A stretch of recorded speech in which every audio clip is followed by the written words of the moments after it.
আসসালামু আলাইকুম। সকলকে স্বাগতম জানাচ্ছি এসএসসি 2021 শর্ট সিলেবাস ক্র্যাশ কোর্সে আজকের এই বায়োলজি লাইভ ক্লাসে। আশা করি তোমরা সকলেই ভালো রয়েছো। যেহেতু আজকের ক্লাসটি আমাদের রেগুলার শিডিউল অনুযায়ী না, তাই তোমরা সবাই নিজেদের ফ্রেন্ডদের মেনশন করে দাও। অনেকে হয়তো জানে না ক্লাসটির ব্যাপারে, তাই সবাই ফ্রেন্ডদের মেনশন দিতে থাকো যাতে আমরা সবাই একসাথে ক্লাসটি করতে পারি। আজকে আমাদের ক্লাস টপিক অধ্যায় 12 জীবের বংশগতি ও বিবর্তনের দ্বিতীয় অংশ। শিক্ষক হিসেবে আমাদের সাথে আছেন ফারিহা তাসনিম সাবা আপু। চলে যাচ্ছি আপুর কাছে। আপু আসসালামু আলাইকুম। ওয়ালাইকুম আসসালাম এবং সকল শিক্ষার্থী বন্ধুকে আসসালামু আলাইকুম। আজকে আমরা জীবের বংশগতি ও বিবর্তনের পার্ট 2টা পড়বো। পার্ট 2 বলতে আমি বিবর্তনের আগ পর্যন্ত শেষ করে দেওয়া ট্রাই করব। গত ক্লাসে আমরা কি শিখেছিলাম? গত ক্লাসে আমরা বংশগতি সম্পর্কে জেনেছি, বংশগতি বিদ্যা সম্পর্কে জেনেছি এবং বংশগতি বস্তু সম্পর্কে জেনেছি। বংশগতি বস্তুর মধ্যে কি কি সম্পর্কে জেনেছি? আচ্ছা, এখানে একজন অ্যাংরি রিঅ্যাক্ট দিচ্ছে মনে হয়। মাথা টাথা ঠিক নাই নাকি?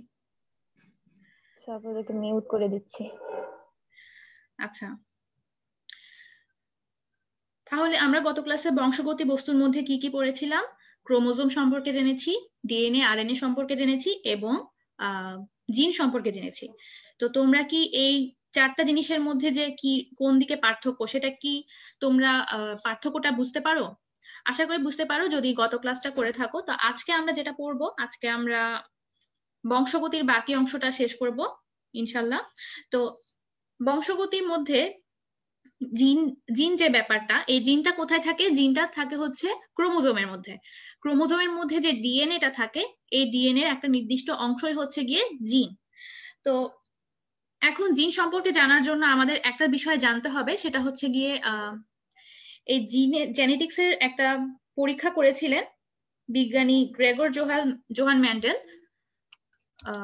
দাঁড়াও, নেক্সট স্লাইডে যাই।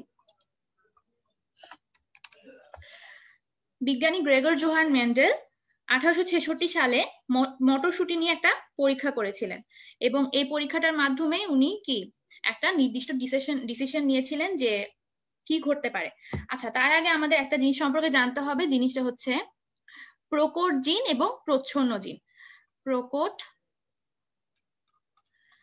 জিন, প্রকট জিন আর কি প্রচ্ছন্ন জিন। আচ্ছা, এখন প্রকট জিন বলতে কি বুঝি? ধরো আমাদের ক্রোমোজোমের মধ্যে কি দুই সেট ডিপ্লয়েড ধরনের না আমাদের ক্রোমোজোমটা, অর্থাৎ কি দুইটা সেট থাকে। এর মধ্যে আমি ধরলাম একটা ক্যাপিটাল টি। ক্যাপিটাল টিটা কি নির্দেশ করে? ক্যাপিটাল টিটা তোমার গাছটা লম্বা হবে নাকি খাটো হবে সেটা নির্দেশ করে। আর ক্যাপিটাল টি দিয়ে বুঝবো কি, যদি কোনো কোষের জিনের মধ্যে ক্যাপিটাল টিটা থাকে তখন আমরা ধরে নেব হচ্ছে গাছটা লম্বা। আর যদি ক্যাপিটাল টি আর যদি স্মল টি থাকে, স্মল টিটা নির্দেশ করবে উদ্ভিদটা খাটো হবে নাকি খাটো হবে কিনা। আচ্ছা, এখন ধরো আমাদের জিনে ক্রোমোজোমের মধ্যে দুই সেট যে ক্রোমোজোমটা থাকে তার মধ্যে দুইটাই হচ্ছে গিয়ে কি ক্যাপিটাল টি। দুইটাই যদি ক্যাপিটাল টি হয় সেক্ষেত্রে কি গাছটার মধ্যে গাছটা কি হবে? গাছটা অবশ্যই কি লম্বা হবে। যদি দুইটাই স্মল টি হয় তাহলে কি দুইটাই স্মল টি হলে সেক্ষেত্রে গাছটা অবশ্যই কি খাটো হবে। এখন যদি একটা ক্যাপিটাল টি একটা স্মল টি হয় সেক্ষেত্রে কি ঘটবে? আচ্ছা, এখন এই যে ক্যাপিটাল টি একটা স্মল টি লিখলাম, এর মধ্যে ক্যাপিটাল টি যেটা, এটাকে আমরা বলি হচ্ছে প্রকট জিন। ক্যাপিটাল টিটাকে বলি প্রকট জিন। এটাকে প্রকট জিন কেন বলি? কারণ কি এই যে ক্যাপিটাল টি স্মল টি যুক্ত যে ক্রোমোজোমটা, এটা যদি থাকে তাহলে উদ্ভিদটা কি লম্বা হবে। এখানে আমরা স্মল টি এর বৈশিষ্ট্যটা পাবো না, আমরা ক্যাপিটাল টি এর বৈশিষ্ট্যটা পাবো। কারণ কি এটা হচ্ছে প্রকট জিন, অর্থাৎ কি ডমিনেন্ট বলা হয়, প্রকট জিন বা ডমিনেন্ট। এখানে স্মল টি থাকা সত্ত্বেও উদ্ভিদটা কিন্তু খাটো হচ্ছে না, স্মল টি থাকা সত্ত্বেও উদ্ভিদটা লম্বা হচ্ছে। তার কারণ কি? তার কারণ হচ্ছে তার মধ্যে প্রকট জিনটা রয়েছে। যদি কোন একটা উদ্ভিদ খাটো তখনই হবে যখন তার মধ্যে দুটোই কি স্মল টি হয়। একটা ক্যাপিটাল টি যদি থাকে সেটা কি অবশ্যই লম্বা হবে। ঠিক আছে, একটু পর্যন্ত বুঝতে কারো অসুবিধা আছে?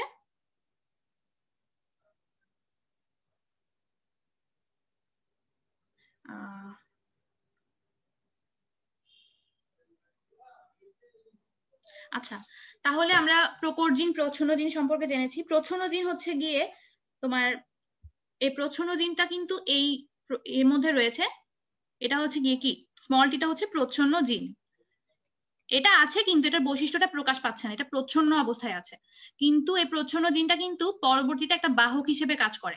যদি আমরা, আচ্ছা এটা আমি মেন্ডেলের পরীক্ষার মধ্যে বুঝাই দিব, তাহলে আমি মেন্ডেলের পরীক্ষাতে চলে যাই ডিরেক্ট। দেখো মেন্ডেল কি করেছিলেন, মেন্ডেল করেছিলেন একটা লম্বা আর একটা খাটো মটর গাছ নিয়েছিলেন। এগুলো হচ্ছে পিতামাতা। এর মধ্যে এটা হচ্ছে লম্বা আর এটা হচ্ছে খাটো। বুঝতে পেরেছি? লম্বা লম্বা লম্বা যেটা, সেটা ক্রোমোজোমের প্রকৃতি হচ্ছে ক্যাপিটাল টি, আর স্মল যেটা সেটা হচ্ছে কি, স্মল টি।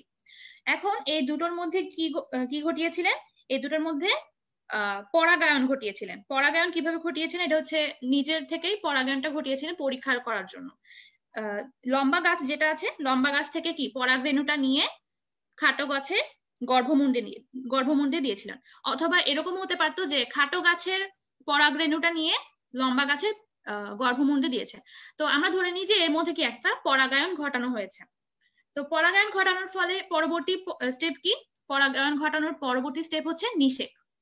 তো নিষেকের ফলে নতুন উদ্ভিদ জন্ম নেয় না, মাতা পিতা থেকে নতুন উদ্ভিদ জন্ম নেয়। তার আগে কি হয়, তার আগে লম্বা যে উদ্ভিদটা রয়েছে, লম্বা উদ্ভিদ থেকে আমরা কি মিওসিস কোষ বিভাজনের মাধ্যমে হ্যাপ্লয়েড কতগুলো কি গ্যামেট পাবো। আর খাটো থেকেও কি সেম টু সেম দুইটা গ্যামেট পাবো। কোন কোষ বিভাজন ঘটেছে এর মধ্যে, মিওসিস কোষ বিভাজন। এই যে ক্যাপিটাল টি স্মল টি এগুলো হচ্ছে গিয়ে কি জনন মাতৃকোষ। এই জনন মাতৃকোষটা মিওসিস কোষ বিভাজনের মাধ্যমে এই গ্যামেট গুলো তৈরি করেছে, যেগুলো কি হ্যাপ্লয়েড প্রকৃতির। আচ্ছা, তো এই গ্যামেট গুলোর মধ্যে যখন নিষেক ঘটে, দেখো ধরলাম এই ক্যাপিটাল টি এর সাথে লম্বা গাছের ক্যাপিটাল টি এর সাথে খাটো গাছের একটা স্মল টি নিষেক ঘটেছে। নিষেকের ফলে কি একটা জাইগোট গঠিত হয়েছে। এই জাইগোটের থেকে একটা চারা গঠিত হয়েছে। এই চারাটার প্রকৃতি কি হবে, লম্বা হবে। কারণ কি, কারণ হচ্ছে এই জাইগোটের মধ্যে কি একটা ক্যাপিটাল টি রয়ে গেছে। এই ক্যাপিটাল টি এর কারণে এটা কি প্রচ্ছন্ন জিন হওয়াতে এই গাছের প্রকৃতি হবে লম্বা। আবার যদি আরো একটা ক্যাপিটাল টি আছে এবং আরো একটা স্মল টি আছে, ওদের মধ্যেও যদি করি তাহলে কি সেম ঘটনাটাই ঘটবে, সেম ঘটনাটাই ঘটবে। তোমরা কি বুঝতে পারছো ব্যাপারটা? এটা হচ্ছে গিয়ে কি F1 উদ্ভিদ, এক্ষেত্রে কি সকলেই লম্বা। সকলেই লম্বা কেন, এর মধ্যে ছোট স্মল টিটা থাকা সত্ত্বেও উদ্ভিদগুলো লম্বা হয়, কারণ কি স্মল টিটা প্রচ্ছন্ন আকারে থাকে। এটা বৈশিষ্ট্য, এটার বৈশিষ্ট্যটাকে প্রকাশ করতে দেয় না কে, এই প্রকট জিনটা এই স্মল টির বৈশিষ্ট্যটাকে প্রকাশ করতে দেয় না। তার কারণে দুটো উদ্ভিদই লম্বা হয়েছে, কিন্তু তার মধ্যে কিন্তু স্মল টিটা রয়ে গিয়েছে, যেটার প্রভাব পড়বে হচ্ছে পরবর্তী প্রজন্মে। একটু পর্যন্ত বুঝতে কারো অসুবিধা আছে? আচ্ছা, তাহলে আমরা F1 উদ্ভিদ পেলাম। F1 মানে হচ্ছে ফিলিয়াল ওয়ান। ফিলিয়াল মানে কি, ফিলিয়াল মানে হচ্ছে সন্তান সংক্রান্ত। এখানে মাতা পিতা থেকে আমরা সন্তান পেয়েছি, এই জন্য এটাকে বলা হয় F1, মানে প্রথম প্রজন্ম। তো এর পরবর্তী প্রজন্মে এই স্মল টিটার প্রভাব আমরা দেখতে পাবো। আমরা দেখি, দেখো এই লম্বা যে উদ্ভিদ দুটো আমরা পেয়েছি F1 এ, অর্থাৎ প্রথম প্রজন্মে দুটো সন্তান পেয়েছি, তার মধ্যে দুটোই হচ্ছে লম্বা। তো প্রথমটা থেকে আমরা দুইটা গ্যামেট পাবো, কি কি, একটা ক্যাপিটাল টি একটা স্মল টি, তাই না? আবার সেকেন্ডটা থেকেও কিন্তু একই ভাবে একটা ক্যাপিটাল টি একটা স্মল টি পাবো। এখন এদের মধ্যে যদি নিষেক ঘটে, ধরলাম প্রথম উদ্ভিদের ক্যাপিটাল টি এর সাথে দ্বিতীয় উদ্ভিদের ক্যাপিটাল টি এর নিষেক ঘটলো, সেক্ষেত্রে দুটোই ক্যাপিটাল টি, তো অবশ্যই কি এটা লম্বাই হবে। এরপর প্রথম উদ্ভিদের ক্যাপিটাল টি এর সাথে দ্বিতীয় উদ্ভিদের small tea, capital T small tea, এখানে একটা ক্যাপিটাল টি থাকাতে এই স্মল টি এর প্রভাবটা আর থাকবে না, সেক্ষেত্রে উদ্ভিদটা কি হবে, লম্বা হবে। এরপর যদি প্রথম যে উদ্ভিদটা সেটার স্মল টির সাথে দ্বিতীয়টার ক্যাপিটাল টি এর মধ্যে নিষেক ঘটায়, সেক্ষেত্রেও কিন্তু লম্বা হবে। তার কারণ কি, সেক্ষেত্রেও ক্যাপিটাল টি এর কারণে স্মল টি এর প্রভাবটা চলে যাবে, মানে এটা প্রচ্ছন্ন অবস্থায় থাকবে। এবং ফাইনালি দুটো উদ্ভিদে যে স্মল টি গ্যামেটটা আছে ওদের মধ্যে যদি নিষেক ঘটে সেক্ষেত্রে কিন্তু উদ্ভিদটা লম্বা থাকছে না, সেক্ষেত্রে উদ্ভিদটা হয়ে যাবে কি খাটো। তার কারণ কি এখানে কোনো ক্যাপিটাল টি নেই। যদি ক্যাপিটাল টি থাকতো সেক্ষেত্রে এটাও লম্বা হতো, কিন্তু এটাতে কোনো ক্যাপিটাল টি না থাকাতে দুটোই স্মল টি হওয়াতে এই উদ্ভিদটা কি খাটো প্রকৃতির হয়েছে। এটা হচ্ছে গিয়ে কি প্রথমে যে মাতা পিতাগুলো ছিল সেগুলোর থেকে যে সন্তান হলো ওগুলোর সন্তান, তার মানে এটা হচ্ছে সেকেন্ড জেনারেশন F2 উদ্ভিদ। এক্ষেত্রে আমরা দেখছি কি লম্বা লম্বা লম্বা, অর্থাৎ 3টা উদ্ভিদ লম্বা হওয়ার সম্ভাবনা রয়েছে কিন্তু একটা খাটো হওয়ার সম্ভাবনা, অর্থাৎ লম্বা এবং খাটো হওয়ার সম্ভাবনা কি 3:1। বিষয়টা কি বুঝতে পেরেছো?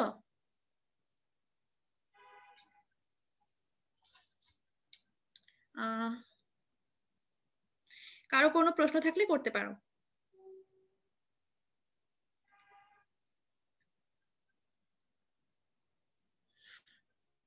তাহলে মেন্ডেলের পরীক্ষাটা এভাবে ঘটানো হয়েছিল এবং এক্ষেত্রে কি লম্বা আর খাটো উদ্ভিদের অনুপাত হচ্ছে 3:1।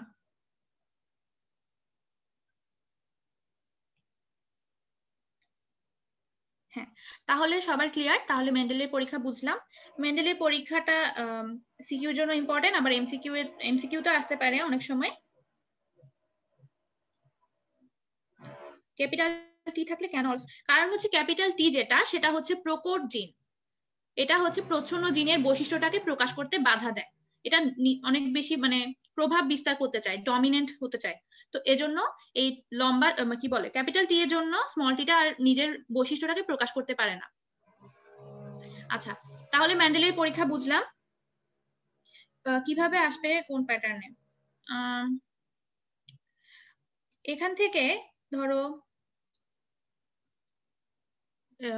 উদ্দীপকে মেন্ডেলের পরীক্ষা সংক্রান্ত কোনো কিছু একটা রিলেটেড টপিক দিতে পারে।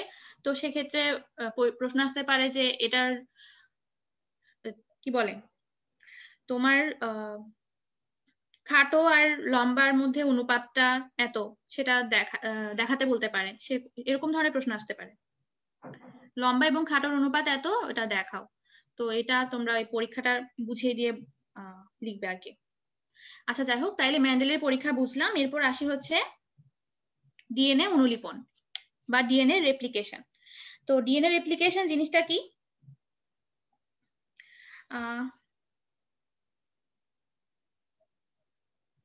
আমি ভাবছি তোমরা প্রশ্ন করছো, কিন্তু আমি দেখতেছি না কোনো প্রশ্ন, তার চেয়ে বেশি আজাইরা কমেন্টস দেখতেছি। আচ্ছা, তাহলে ডিএনএ অনুলিপনে আসি। ডিএনএ অনুলিপন বা ডিএনএ রেপ্লিকেশন জিনিসটা কি?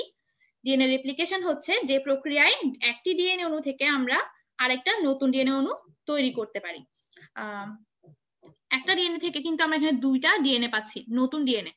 এই যে একটা ডিএনএ, এই ডিএনএটা একটা নির্দিষ্ট জায়গায় গিয়ে এখানে যে নিউক্লিওটাইড গুলো ছিল না, এই নিউক্লিওটাইড গুলো বন্ড যে হাইড্রোজেন বন্ডের মাধ্যমে যুক্ত ছিল, সেই হাইড্রোজেন বন্ড গুলো কি ভেঙে যেতে শুরু করে। ভেঙে যাওয়ার ফলে সুতাগুলো কি দুইটা আলাদা স্বতন্ত্র সুতা হিসেবে কি কাজ করে। যেমন আমি এখানে একটু আঁকি,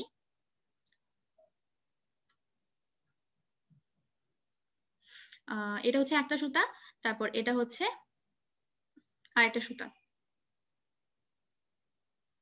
তো এখানে দেখো, এখানে মাঝের হাইড্রোজেন বন্ডগুলো ভেঙে যাওয়ার কারণে এটা একটা সুতা হিসেবে আচরণ করবে, এটা আরেকটা সুতা হিসেবে আচরণ করবে। তখন কি করবে, তোমার কোষের নিউক্লিয়াসে আর নিউক্লিওটাইড গুলো, অনেক রকমের নিউক্লিওটাইড কি ভাসমান অবস্থায় থাকে, সে নিউক্লিওটাইড গুলো একত্রিত হয়ে, আমি আরেকটা কালি ইউজ করি, একত্রিত হয়ে কি করবে, এখানে আরেকটা নতুন সূত্রক সৃষ্টি করবে এবং এখানে আরেকটা নতুন সূত্রক সৃষ্টি করবে। যার ফলে কি হচ্ছে, আমরা একটা ডিএনএ থেকে দুইটা নতুন ডিএনএ পেয়ে যাচ্ছি। মূলত এই প্রক্রিয়াটাই হচ্ছে গিয়ে কি ডিএনএ অনুলিপন বা ডিএনএ রেপ্লিকেশন। তাহলে আমি আরেকটু বোঝানোর জন্য এখানে দেখি, এটা হচ্ছে গিয়ে এখানে যে চিত্রটা আছে, চিত্রটাকে আমরা যদি আরেকটু জুম করে দেখি সেক্ষেত্রে আমরা এরকম কিছু একটা দেখতে পাবো, তাই না? সেক্ষেত্রে এরকম কিছু একটা দেখতে পাবো।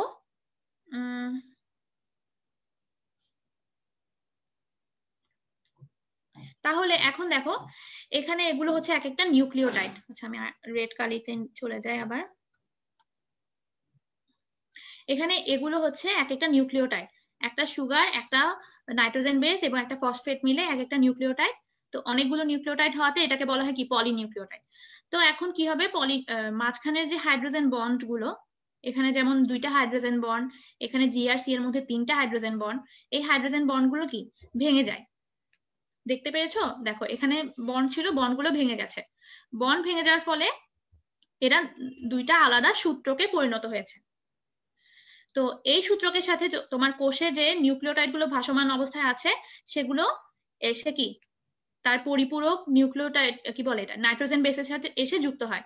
এখানে নাইট্রোজেন বেস হচ্ছে এ, তার মানে কি এর সাথে কোনটা যুক্ত হবে, টি যুক্ত হবে, অর্থাৎ কি অ্যাডিনিনের সাথে থায়ামিনটা যুক্ত হবে। এরপর আসে এখানে জি আছে, জি এর সাথে অবশ্যই কি সাইটোসিনটা এসে যুক্ত হবে। এভাবে বাকিগুলোর সাথে অন্যান্য নিউক্লিওটাইড গুলো যুক্ত হয়ে থাকবে। এই যে এই চিত্রের মতো কি হবে, নিউক্লিওটাইড গুলো এসে তার পরিপূরক নিউক্লিওটাইডের সাথে এসে যুক্ত হবে এবং কি নতুন আরেকটা সূত্রকের সৃষ্টি হবে। তো এখানে দেখো গ্রিন যেটা ছিল, গ্রিনটা কি পুরনো সূত্রক ছিল না, আর যেটা পিঙ্ক কালার দেখতে পাচ্ছি এটা হচ্ছে গিয়ে কি নতুন সূত্রক। তাহলে কি এই নতুন যে ডিএনএ দুটো পেলাম, নতুন ডিএনএ গুলোর মধ্যে একটা হচ্ছে পুরনো সূত্রক এবং আরেকটা হচ্ছে নতুন সূত্রক। যেহেতু তোমার এখানে কি একটা অর্ধেক, এই পুরো ডিএনএ এর মধ্যে অর্ধেক হচ্ছে গিয়ে আগের থেকে পেয়েছি আর অর্ধেক কি নতুন। আমি কি বুঝাতে পারছি? ধরলাম এই ডিএনএটার কথা, এই ডিএনএ তে একটা হচ্ছে পুরানো, অর্ধেক হচ্ছে পুরানো, অর্ধেক হচ্ছে নতুন। যেহেতু অর্ধেক পুরাতন তোমার সংরক্ষণ অবস্থায় রয়েছে, এখানে অর্ধেক ডিএনএ অর্ধেক অংশ এখানে সংরক্ষিত অবস্থায় আছে, সেজন্য এটাকে বলা হয় কি অর্ধ রক্ষণশীল পদ্ধতি। অর্ধ রক্ষণশীল পদ্ধতি বলা হয়। কেন অর্ধ রক্ষণশীল বলা হয় বুঝতে পারছো?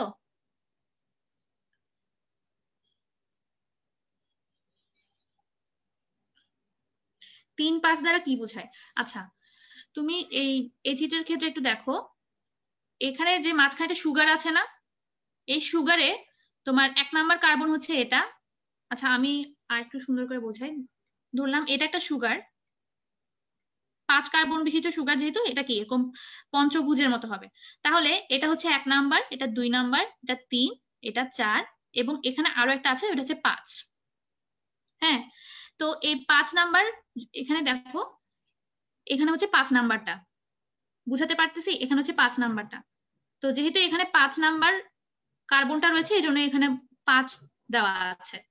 আর নিচে যদি যাই, নিচে গেলে খেয়াল করবে এখানে যে রাইবোজ সুগারটা আছে, এই রাইবোজ সুগারের 1 2 3 নাম্বার কার্বনের এখানে হাতটা খালি, এজন্য এখানে 3 দেওয়া আছে।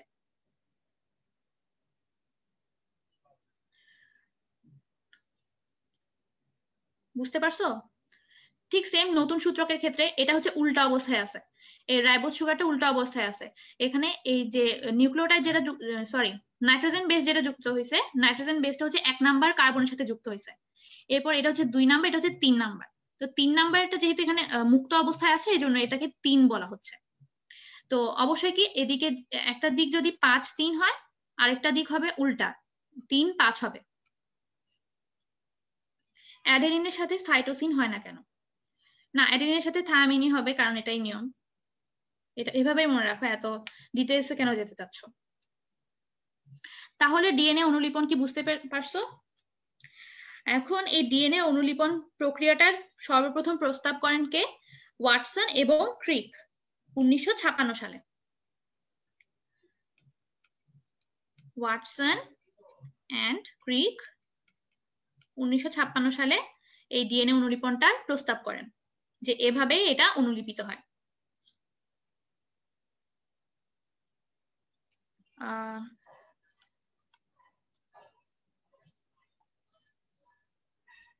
চিত্র বলতে যদি ডিএনএ অনুলিপন আসে, ডিএনএ অনুলিপন আসলে সেক্ষেত্রে এই চিত্রটা দিবে, এই যে এখানে যে চিত্রটা আছে এই চিত্রটা দিবে। এটা জাস্ট তোমাদের বোঝার সুবিধার্থে দিয়েছি। তাহলে এভাবে আমাদের ডিএনএ অনুলিপনটা ঘটে। আমরা একটা ডিএনএ ছিল ফার্স্টে, সেখান থেকে 2টা নতুন ডিএনএ পেলাম। 5 3 3 5টা আবার বুঝাই দেন। আচ্ছা তাহলে আমি কি করব? আচ্ছা এখানে লিখি, ধরলাম এটা হচ্ছে একটা রাইবোজ সুগার, ঠিক সেম এখানে আরেকটা রাইবোজ সুগার। এভাবেই তো তোমার নিউক্লিওটাইড গুলো সাজানো থাকে, তাই না? আচ্ছা আমি দুইটা দিয়ে বুঝাই। এখন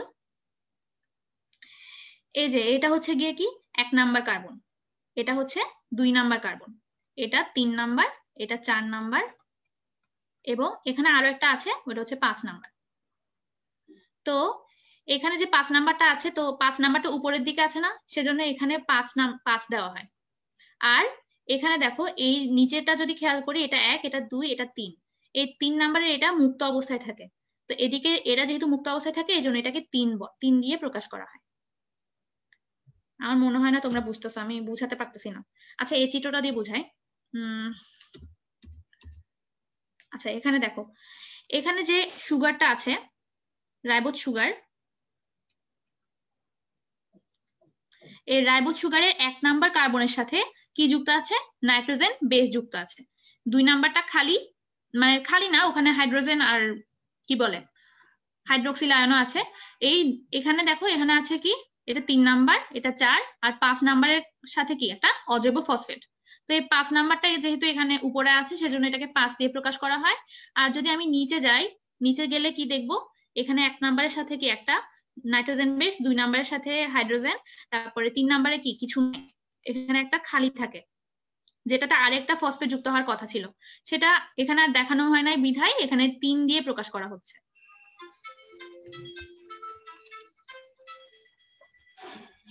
জানো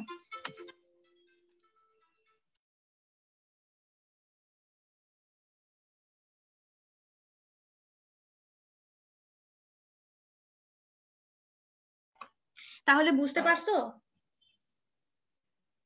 আচ্ছা এটা তোমাদের বুঝতে হবে না, বাট আমি যতটুকু পারছি বুঝাই দেওয়ার চেষ্টা করছি। চিত্রটা যদি আর একটু বড় হতো চিত্রটা, তাহলে আমি বুঝাতে পারতাম। এটা তোমাদের না বুঝলেও হবে, 5-3-এর ব্যাপারটা তোমাদের বইতেও নাই, জাস্ট বোঝানোর সুবিধার্থে দিয়েছি। আচ্ছা তাহলে ডিএনএ অনুলিপন বুঝলাম।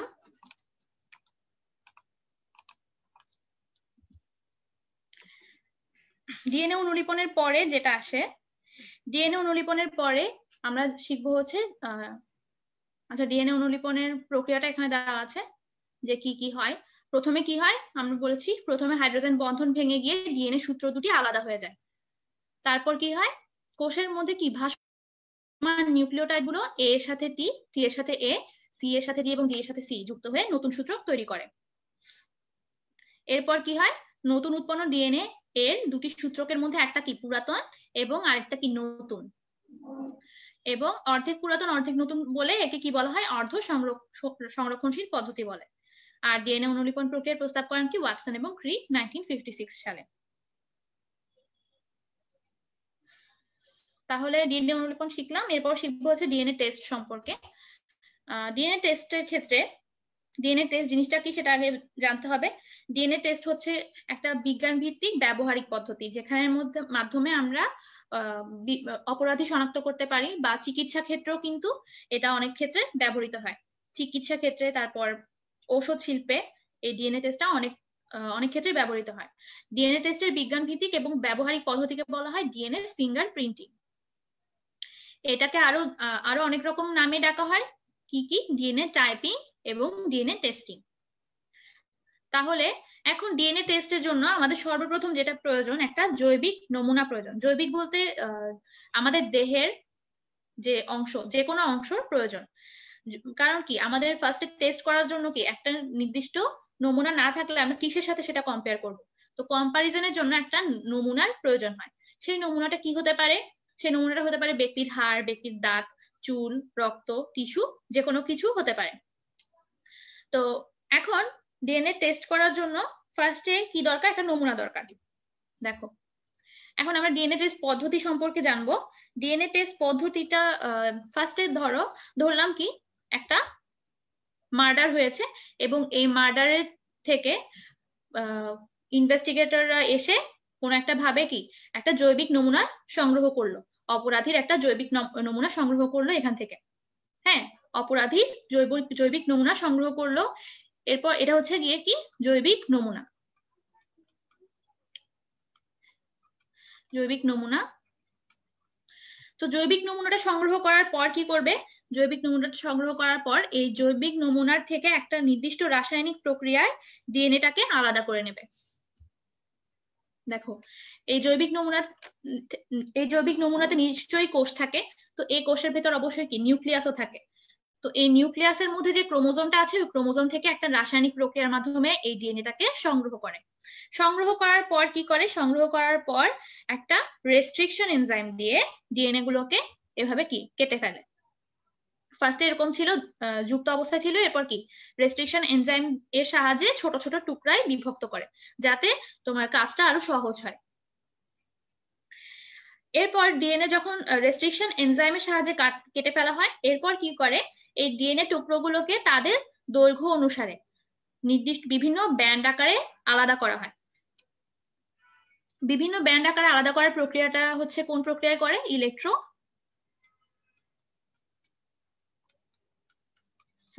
প্রক্রিয়ায়। ইলেকট্রোফোরেসিস প্রক্রিয়ায় কি ঘটে, ইলেকট্রোফোরেসিস প্রক্রিয়ায় যে ডিএনএ টুকরাগুলো পেলাম, ছোট ছোট টুকরাগুলো পেলাম, তাদের দৈর্ঘ্য অনুসারে কি বিভিন্ন ব্যান্ড আকারে আলাদা করা হয়। হ্যাঁ, ইলেকট্রোফোরেসিসে কি ব্যান্ড আকারে আলাদা করা হয়। এরপরের কাজ হচ্ছে ওই ব্যান্ড গুলোকে কি একটা দৃশ্যমান অবস্থায় নিয়ে যাওয়া। ইলেকট্রোফোরেসিসে যে ব্যান্ড গুলো আমরা আলাদা করলাম সেগুলো কিন্তু আমরা দেখতে পাই না, তো সেগুলোকে যদি আমরা দৃশ্যমান স্টেজে নিয়ে যেতে চাই সেক্ষেত্রে আমাদের আরো একটা স্টেপ নিতে হবে। সেই স্টেপটা কি, সেই স্টেপ হচ্ছে অটো রেডিওগ্রাফ পদ্ধতি। অটো রেডিওগ্রাফ পদ্ধতিতে কি করে, একটা বিশেষ ধরনের নাইট্রোসেলুলোজ কাগজে একটা, এই যে এটা হচ্ছে একটা নাইট্রোসেলুলোজ কাগজ, এই নাইট্রোসেলুলোজ কাগজের মধ্যে একটা নির্দিষ্ট প্রক্রিয়ার মাধ্যমে কি এক্সরে ফিল্মের উপর রেখে কি একটা দৃশ্যমান ব্যান্ডের সারি নির্ণয় করে। এগুলো হচ্ছে কি আমরা দেখতে পাচ্ছি এক একটা ব্যান্ড, এগুলো এক একটা ব্যান্ড সারি আকারে রয়েছে, এই জন্য কি এগুলো হচ্ছে কি, এগুলোকে কি বলে দৃশ্যমান ব্যান্ডের সারি। তাহলে কি কি ঘটলো মাঝখানে আমি আবার বলি। ফার্স্টে এখানে কি একজনকে মার্ডার করা হলো, মার্ডার স্থান থেকে অপরাধীর একটা জৈবিক নমুনা সংগ্রহ করা হলো, এটা হচ্ছে জৈবিক নমুনা। এরপর জৈবিক নমুনা থেকে কি ডিএনএটাকে রাসায়নিক পদ্ধতিতে আলাদা করে ডিএনএটাকে কেটে ফেলা হলো, কিসের সাহায্যে, রেস্ট্রিকশন এনজাইমের সাহায্যে। এরপর এই রেস্ট্রিকশন এনজাইমের সাহায্যে যে ডিএনএ গুলো কাটা হলো সেগুলোকে ব্যান্ড আকারে আলাদা করছে। ব্যান্ড আকারে আলাদা করার প্রক্রিয়াটার নামই হচ্ছে কি ইলেকট্রোফোরেসিস। ব্যান্ড আকারে আলাদা করা, ব্যান্ড আকারে আলাদা করছে ইলেকট্রোফোরেসিসের মাধ্যমে। এরপর সেটাকে দৃশ্যমান করার জন্য কি করা হয়েছে, দৃশ্যমান করার জন্য একটা নাইট্রোসেলুলোজ কাগজে, আমি একটু লিখে দিই,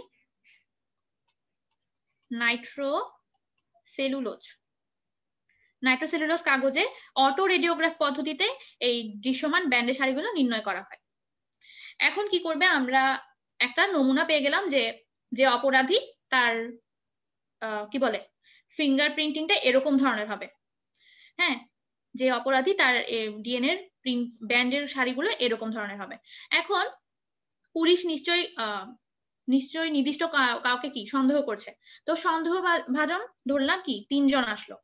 এই 3 জনের মধ্যে আমি একটু এটা আচ্ছা দেখা যাচ্ছে, তো 3 জনের মধ্যে যে কোনো একজন হচ্ছে অপরাধী।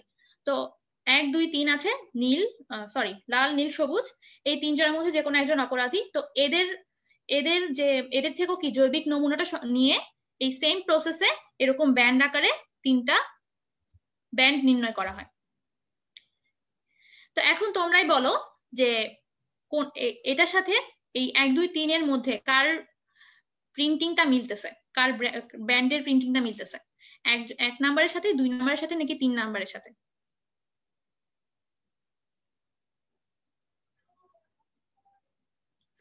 দেখি এটার আনসার দাও তো।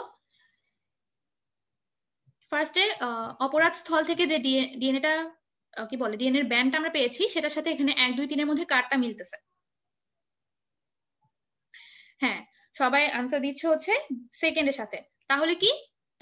তাহলে আমরা বুঝতে পারছি কি এই সেকেন্ড যে মানুষটা আছে অর্থাৎ নীল রঙের মানুষটা হচ্ছে অপরাধী, তিনি কি এই লোকটাকে মার্ডার করেছেন। তোমরা কি ব্যাপারটা বুঝতে পারছো? আর 2 জনের সাথে কিন্তু মিলে নাই, এই সেকেন্ড মানুষটার সাথে কিন্তু মিলছে। তাহলে মূলত এভাবেই কি ডিএনএ টেস্টটা করা হয়। আমি কি আরেকবার বলবো? আচ্ছা, আমি আরেকবার একটু বলে দিই ছোট করে, যে এখান থেকে ফার্স্টে অপরাধ স্থল থেকে অপরাধীর কি একটা জৈবিক নমুনা নিল। জৈবিক নমুনা হচ্ছে এটা। জৈবিক নমুনা থেকে কি ডিএনএটা একটা রাসায়নিক পদ্ধতিতে আলাদা করা হলো। ডিএনএটাকে এরপর কি রেস্ট্রিকশন এনজাইমের সাহায্যে ছোট ছোট অংশে ভাগ করা হলো, যাতে কি পরীক্ষাটা করা ইজি হয়। এরপর ইলেকট্রোফোরেসিস পদ্ধতিতে এই ডিএনএ থেকে বিভিন্ন ব্যান্ড আকারে আলাদা করা হচ্ছে। এরপর আলাদা করার পর কি একটা অটো রেডিওগ্রাফ পদ্ধতিতে নাইট্রোসেলুলোজ কাগজের উপর কি ব্যান্ডের সারিগুলো কি দৃশ্যমান করা হচ্ছে। হ্যাঁ, এরপর কি আমরা পেলাম একটা সিকোয়েন্স পেলাম, যে এরকম সিকোয়েন্স যুক্ত ব্যক্তি হচ্ছে গিয়ে অপরাধ করেছে। তো এখন আমরা তিনজনকে নিয়ে এলাম, তিনজনের মধ্যে যে কোনো একজন হচ্ছে এই কাজটি ঘটিয়েছে। এরপর ওদেরও কি সেম প্রসেসে একটা ডিএনএ টেস্ট করা হলো, যার সাথে মিলছে, সেকেন্ড জনের সাথে মিলছে, সেহেতু কি সেকেন্ড মানুষটাই হচ্ছে অপরাধ করেছে। আচ্ছা,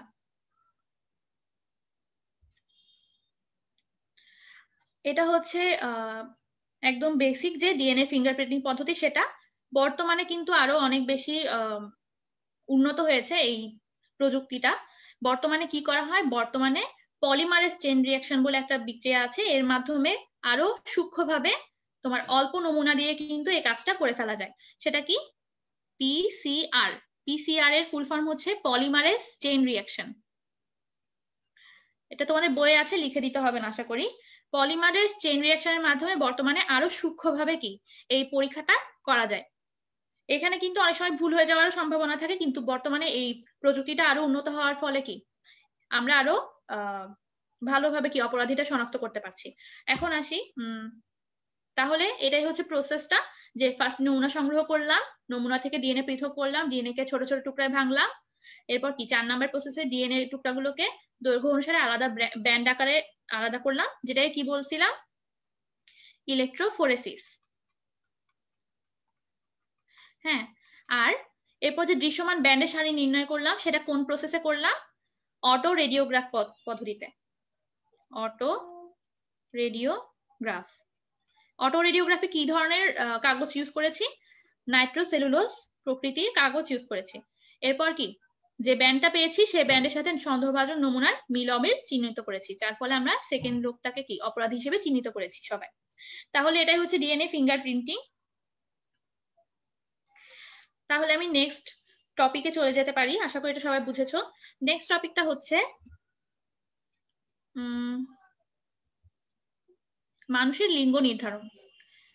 মানুষের লিঙ্গ নির্ধারণের ক্ষেত্রে আচ্ছা, আমাদের দেহে, মানুষের দেহে ক্রোমোজোম সংখ্যা কয়টা, 46টা। 46টা বা 23 জোড়া যেটাই বলো। তো এই 23 জোড়া ক্রোমোজোমের মধ্যে আমি গত ক্লাসে বলেছিলাম 22 জোড়া হচ্ছে, আমি কিন্তু মানুষের ক্ষেত্রে বলতেছি। আচ্ছা, গত ক্লাসে অনেকে কনফিউজ ছিলে যে ক্রোমোজোমের সংখ্যা 2 থেকে 16টা, আবার আমি বললাম যে 23 জোড়া। সেটা হচ্ছে মানুষের ক্ষেত্রে 23 জোড়া।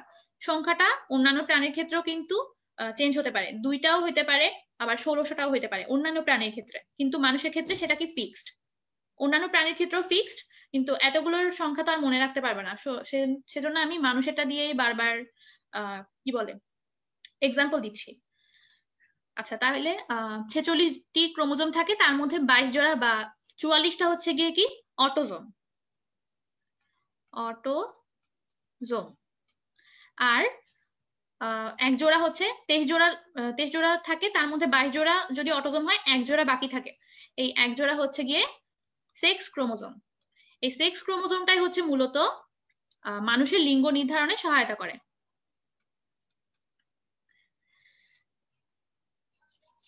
আচ্ছা, দেখো এখানে একটা চিত্র দেখতে পাচ্ছি, এখানে কয় জোড়া দেখতে পাচ্ছি, একটা, তারপরে 2টা, 3, 4, 5, এভাবে কি 22 জোড়া দেখতে পাবো। আমি পুরোটা গুনতেছি না, এখানে কি 22 জোড়া অটোজোম আছে, যেগুলো কি আমাদের দেহকোষ গঠনে সহায়তা করে। আর বাকি যে এক জোড়া রয়েছে সেগুলো সেক্স ক্রোমোজোম, এগুলো আমাদের লিঙ্গ নির্ধারণে সহায়তা করে। এখন এই সেক্স ক্রোমোজোম কিন্তু পুরুষ আর মহিলার জন্য সম্পূর্ণ আলাদা। মেয়েদের ক্ষেত্রে সেক্স ক্রোমোজোম হচ্ছে এক্স এক্স প্রকৃতির।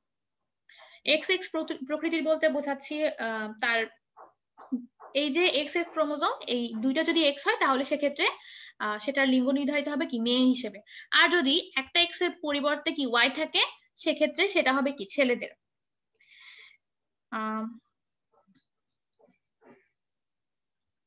কারো কোনো প্রশ্ন থাকলে করতে পারো।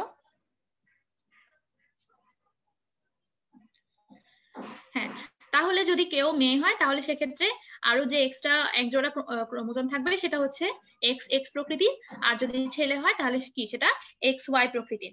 তো আমরা এখানে দেখতে পাচ্ছি ওয়াইটা কিন্তু এক্স এর থেকে একটু ছোট, তাই না? আচ্ছা, তাহলে আমি একটু পর্যন্ত বুঝেছি। এখন আমরা দেখি। দেখো এখানে আছে কি একজন বাবা আর একজন মা আছে। তো বাবা যেহেতু ছেলে তো তার অবশ্যই কি সেক্স ক্রোমোজোমের প্রকৃতিটা হবে কি এক্স এক্স এক্স ওয়াই প্রকৃতি। তাহলে এক্স ওয়াই থেকে আমরা কি দুইটা হ্যাপ্লয়েড গ্যামেট পেলাম, একটা হচ্ছে এক্স আর একটা ওয়াই। একটু বুঝেছি। তারপর মার কি অবশ্যই কি এক্স এক্স প্রকৃতির হবে। এখন এদের মধ্যে যদি ফার্টিলাইজেশন ঘটলে কি হবে, ফার্স্টে এক্স এক্স যদি হয়, দেখো এখান থেকে এ এক্স, এখান থেকে এ এক্স, তো এই এক্স এক্স মিলে কি আবার একটা এক্স এক্স পেলাম। তো অবশ্যই কি বাচ্চাটা মেয়ে হবে। যদি বাবার থেকে ওয়াই ক্রোমোজোমটা আসতো, এবং মায়ের থেকে তো আর ওয়াই ক্রোমোজোম আসার সম্ভাবনা নেই, মায়ের থেকে অবশ্যই এক্স ক্রোমোজোমই আসবে কারণ মায়ের মধ্যে কোনো ওয়াই নেই। তো মায়ের এক্স আর বাবার ওয়াই মিলে কি আমরা ছেলে সন্তান পাচ্ছি। তাহলে কি বুঝলাম, নারীদের যে ডিপ্লয়েড কোষ আছে সেই ডিপ্লয়েড কোষে দুটি সেক্স ক্রোমোজোমই কিন্তু এক্স ক্রোমোজোম, আর পুরুষের ক্ষেত্রে দুটো সেক্স ক্রোমোজোমের মধ্যে একটা এক্স আর অপরটা ওয়াই। আর এর আগের স্লাইডে চিত্রে দেখেছিলাম এক্স এর আকৃতি হচ্ছে লম্বা, কিন্তু ওয়াই টার আকৃতি এক্স এর তুলনায় ছোট। তো এভাবে মূলত লিঙ্গটা নির্ধারিত হয়।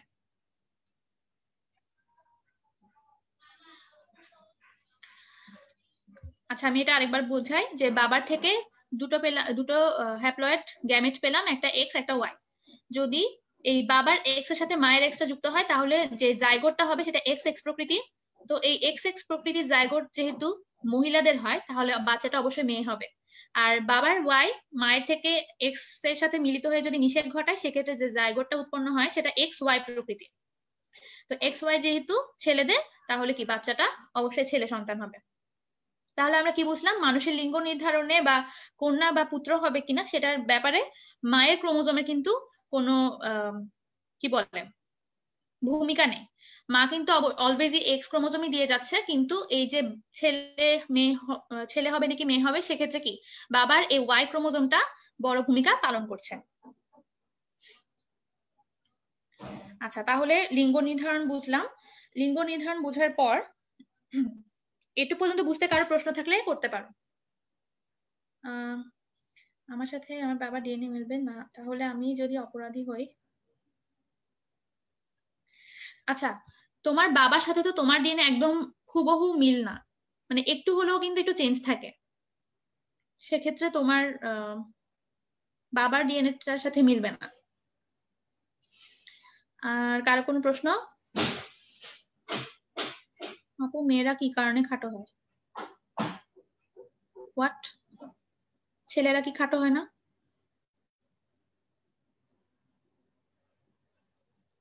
আচ্ছা, যাই হোক, তাহলে আমরা মানুষের লিঙ্গ নির্ধারণ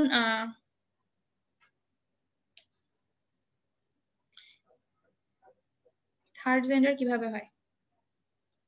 থার্ড জেন্ডারের ক্ষেত্রে ওইটা আসলে সেটা সম্পর্কে আমার আসলে আইডিয়া নাই, সেটা বলতে পারতেছি না। আচ্ছা, যাই হোক, তাহলে আমরা পুরুষ আর মহিলার মধ্যে সীমাবদ্ধ থাকি, তো এটা সম্পর্কে জানলাম। তা এখন যদি এই জিনগত যদি কোনো মানে অসুখ হয়, আচ্ছা তাইলে হ্যাঁ, জিনগত বিভিন্ন রকমের ডিসঅর্ডার রয়েছে, সেগুলোকে বলা হয় কি জেনেটিক ডিসঅর্ডার বা বংশগতি ব্যাধি বা বংশগতি অস্বাভাবিকতা। আচ্ছা, তোমরা কি কোয়েশ্চেন করছো একটু দেখো, আমি দেখতেছি না তোমাদের প্রশ্ন। একটু আরেকবার প্রশ্নটা করো যারা প্রশ্ন করেও আনসার পাও নাই।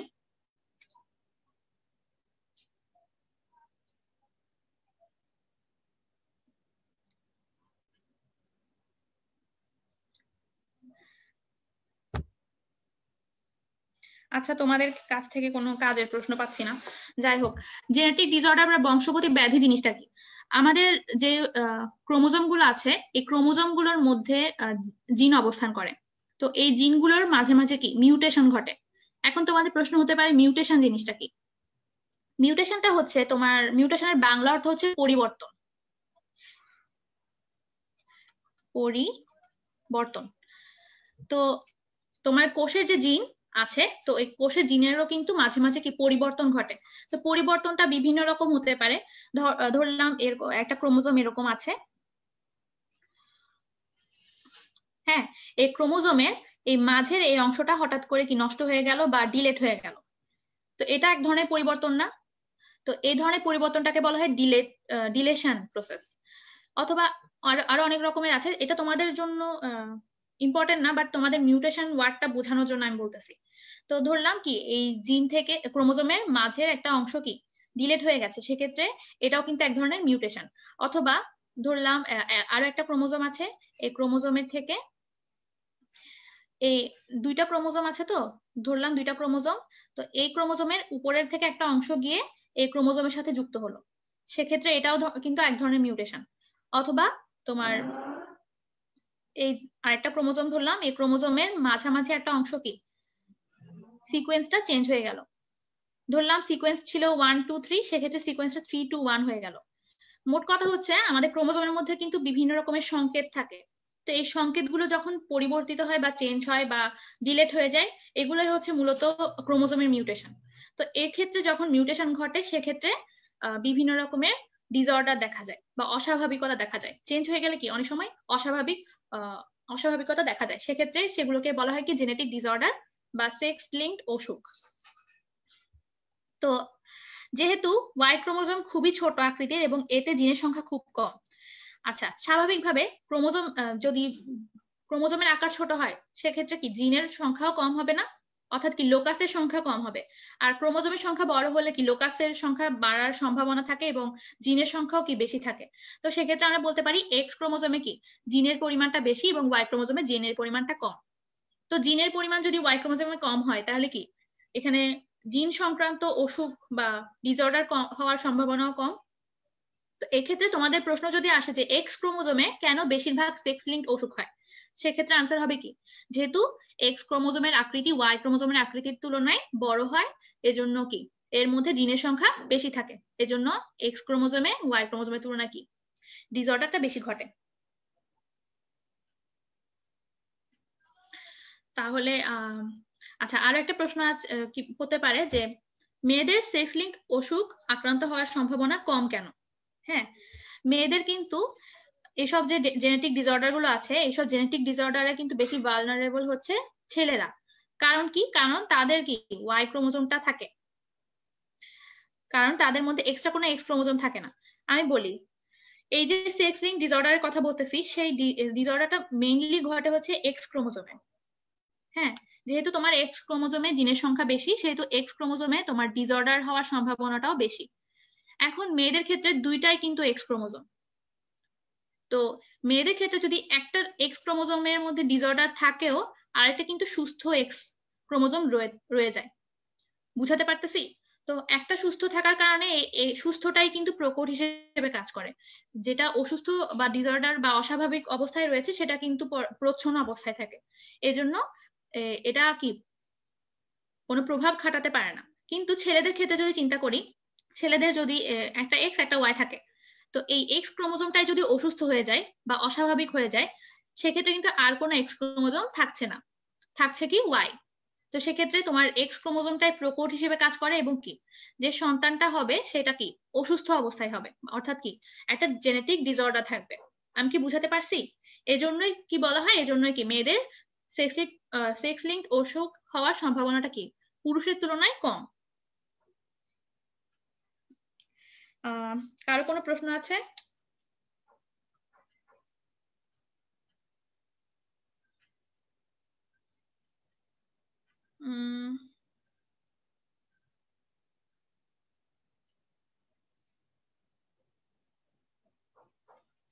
আচ্ছা, তাহলে এটাই হলো কারণ, মেয়েদের বেশি কম হওয়ার কারণ হচ্ছে এটাই।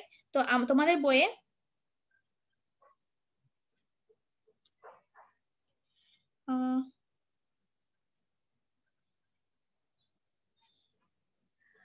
আচ্ছা, তাহলে আমি নেক্সট, তোমাদের বইয়ে আছে কি জেনেটিক ডিসঅর্ডার সম্পর্কে দুইটা রোগের কথা বলা আছে, একটা হচ্ছে কালার ব্লাইন্ডনেস বা বর্ণান্ধতা, আর একটা হচ্ছে কি থ্যালাসেমিয়া। এই দুটোই কিন্তু জেনেটিক ডিসঅর্ডার। তো ফার্স্ট আসি কালার ব্লাইন্ডনেসে। তো এখানে একটা চিত্র দেখতে পাচ্ছি, চিত্রটাতে কি লেখা আছে দেখি, কেউ বলতে মানে কেউ ভুল বলো কিনা।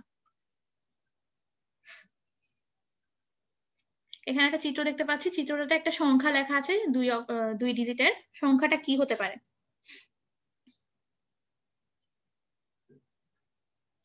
আচ্ছা আপু, এই জন্যই কি বেবি প্রতিবন্ধী হয়? আচ্ছা, প্রতিবন্ধী জিনিসটা হচ্ছে অন্যরকম, মানে হ্যাঁ, প্রতিবন্ধী তোমার জেনেটিক্যাল কারণেও হতে পারে, অথবা তোমার ধরো গর্ভধারণের ক্ষেত্রেও কিন্তু অনেক সময় সমস্যার সম্মুখীন হয়, সেক্ষেত্রেও হতে পারে। তো প্রতিবন্ধী বা অটিজম জিনিসটা অন্যরকম। আচ্ছা,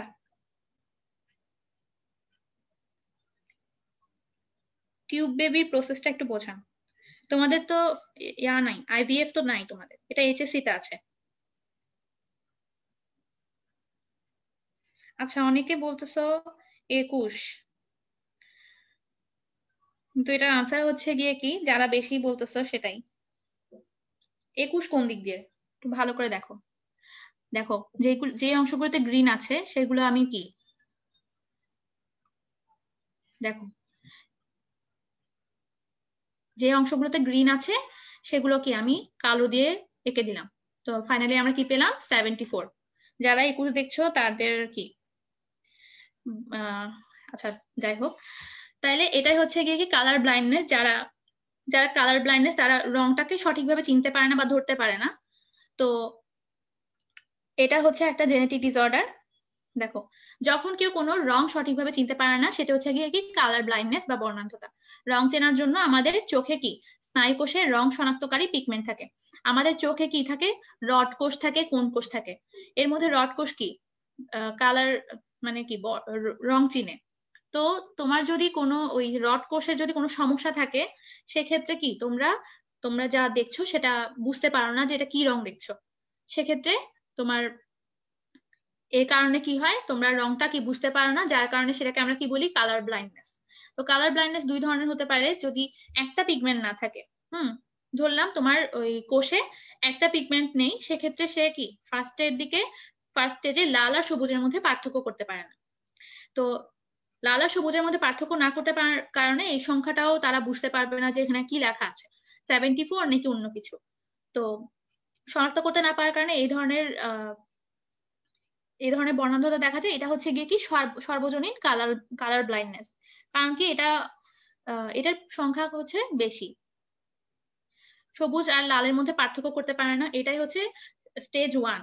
এরপরে যদি আরো বেশি পিগমেন্ট না থাকে, সেক্ষেত্রে তারা অন্যান্য রঙও কি চিনতে পারে না। লাল সবুজ ছাড়াও যদি নীল আর হলুদের মধ্যে পার্থক্য করতে পারে না। এটা হচ্ছে আরো কি বলে সিভিয়ার পর্যায়ের কালার ব্লাইন্ডনেস। তাহলে এই দুই ধরনের কালার ব্লাইন্ডনেস থাকে। যদি তোমার একটা পিগমেন্ট না থাকে, সেক্ষেত্রে সেটা কি লাল আর সবুজের মধ্যে পার্থক্য করতে পারে না। যদি একাধিক পিগমেন্ট না থাকে, সেক্ষেত্রে কি নীল আর হলুদের মধ্যে পার্থক্য করতে পারে না। আর বংশগতি ছাড়াও ধরো এটা জেনেটিক্যাল কারণে যদি নাও হয়ে থাকে, অনেক সময় কি কিছু রাসায়নিক পদার্থের প্রভাবেও হতে পারে। যেমন কি হাইড্রোক্সি ক্লোরোকুইনিন নামক এক ধরনের রাসায়নিক পদার্থ, হাইড্রোক্সি ক্লোরোকুইনিন। ধরো কোন একটা ব্যক্তি কালার ব্লাইন্ডনেস না, বাট তার সে যদি ক্রমাগতভাবে হাইড্রোক্সি ক্লোরোকুইনিন জাতীয় প্রোডাক্ট সেবন করে, সেক্ষেত্রে তার কি চোখের স্নায়ুকোষে সেটা একটা প্রভাব ফেলে, যার ফলে কোষের ওই রং শনাক্তকারী পিগমেন্ট গুলো কি নষ্ট হয়ে যায়, এবং এক পর্যায়ে সে কি কালার ব্লাইন্ডনেস দেখা দেয় তার মধ্যে। আচ্ছা, তাহলে কালার ব্লাইন্ডনেস কি বুঝতে পারছি। এখানে যে আমি একটু আগে টেস্ট নিলাম যে তোমার এখানে কি লেখা আছে 74 বা কি অন্য কিছু লেখা আছে কিনা, এটা হচ্ছে এই টেস্টটার একটা নাম আছে। টেস্টটার নাম হচ্ছে ইশিহারা টেস্ট। ইশিহারা টেস্ট বলা হয় এই টেস্টটাকে। আর কালার ব্লাইন্ডনেসটা অবশ্যই কি পুরুষদের মধ্যে হওয়ার সম্ভাবনাটা বেশি হয়। কারণ কি, কারণ পুরুষদের কি একটা এক্স একটা ওয়াই, যদি এক্স ওয়াই এর মধ্যে একটা যদি কালার ব্লাইন্ডনেস এর জিন হয়, তাহলে কি সেক্ষেত্রে পুরুষটা পুরোটাই কি কালার ব্লাইন্ডনেস হয়ে যাবে। আর সাধারণত কি প্রতি 10 জনে একজন কালার ব্লাইন্ড হয়ে থাকে পুরুষদের মধ্যে, প্রতি 10 জনে একজন। ঠিক আছে, কারো বুঝতে অসুবিধা আছে? আপু ওয়াই ছোট হয় কেন? কারণ এটা ছোট, কারণ তো নাই কোনো।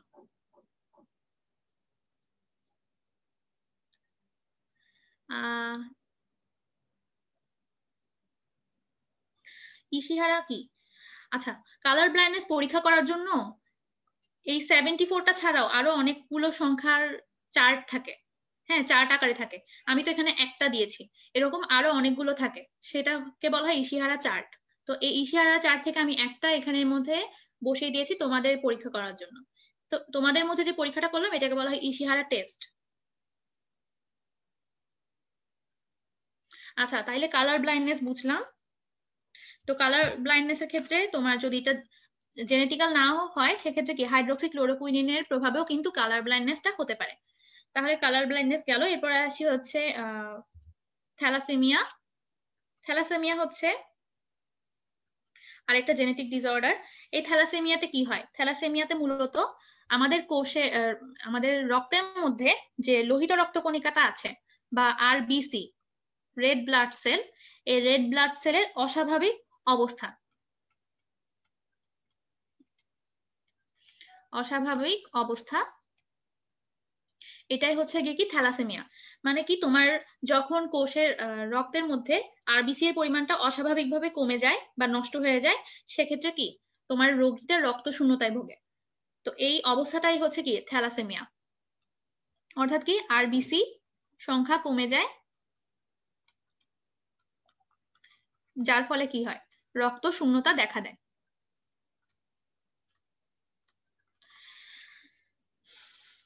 আচ্ছা, এটা হচ্ছে বংশবাহিত রক্তজনিত সমস্যা। আর আমাদের দেশে প্রতি বছর কি প্রায় 7,000 শিশু থ্যালাসেমিয়া আক্রান্ত হতে পারে। আচ্ছা আপু, এক্স ওয়াই এর কাজ তো অনলি জেন্ডার আইডেন্টিটিতে, তো এটা আবার কালার ব্লাইন্ডের কাজ করে কেন? না না, তুমি বুঝতে ভুল করছো কোথাও। আমি বললাম যে এই এক্স ওয়াই থাকার কারণে তোমার পুরুষদের মধ্যে কালার ব্লাইন্ডনেস হওয়ার সম্ভাবনাটা বেশি হয়। আচ্ছা, আরবিসি মানে হচ্ছে রেড ব্লাড সেল, লোহিত রক্ত কণিকা।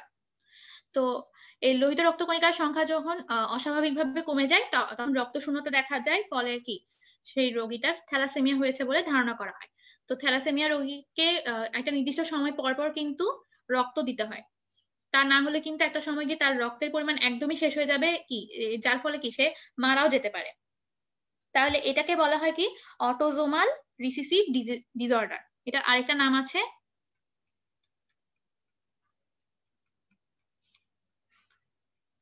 Autosomal recessive disorder. তো এটা এমসিকিউর জন্য পড়ে রাখবে যে, অথবা সিকিউ এর 1 নাম্বারও আসতে পারে অটোজোমাল রিসিসিভ ডিসঅর্ডার বলতে ডিসঅর্ডার কোনটি, সেক্ষেত্রে আনসার হবে কি থ্যালাসেমিয়া। তো বাবা ও মা উভয়েরই কিন্তু এই রোগের বাহক হিসেবে কাজ করতে পারে। আর কারো কোনো প্রশ্ন আছে?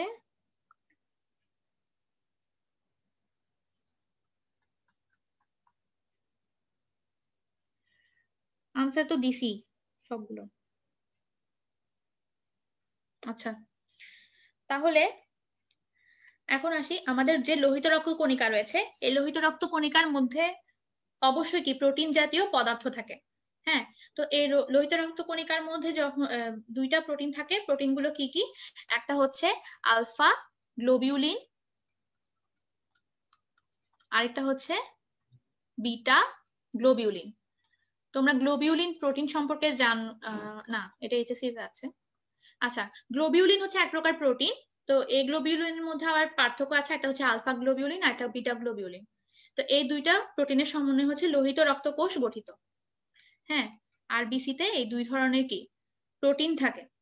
তো থ্যালাসেমিয়া হয় হচ্ছে মূলত এই লোহিত রক্ত কণিকায় যখন এই 2টা প্রোটিনের জিনটা নষ্ট থাকে, অর্থাৎ সেটা হচ্ছে গিয়ে কি একটা ত্রুটিপূর্ণ লোহিত রক্ত কণিকা।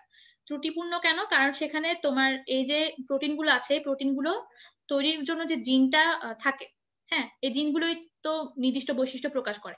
তো ওই জিনগুলো না থাকার কারণে তোমার এই প্রোটিনগুলো তৈরি হতে পারে না, যার ফলে কি সেটা হচ্ছে একটা অস্বাভাবিক লোহিত রক্তকোষ। তো যখন তোমার কোষের রক্তকণিকায়, লোহিত রক্তকণিকায় আলফা গ্লোবিউলিন তৈরির জিনটা নষ্ট থাকে, তখন সেক্ষেত্রে যেটা হয় সেটা হচ্ছে কি আলফা থ্যালাসেমিয়া। আর যদি বিটা গ্লোবিউলিন তৈরির জিনটা নষ্ট থাকে, তাহলে সেই ক্ষেত্রে যে অস্বাভাবিকতাটা দেখা যায় সেটা হচ্ছে কি বিটা থ্যালাসেমিয়া। তার মানে থ্যালাসেমিয়া হচ্ছে দুই ধরনের হতে পারে, সেটা হচ্ছে কি আলফা থ্যালাসেমিয়া আর এটা হচ্ছে বিটা থ্যালাসেমিয়া। আর আলফা থ্যালাসেমিয়া গুলো হচ্ছে কোথায় কোথায় বেশি হয় সেটা তোমাদের বইয়ে দেওয়া আছে। আলফা থ্যালাসেমিয়া হচ্ছে দক্ষিণ পূর্ব এশিয়া, তারপরে মধ্যপ্রাচ্য,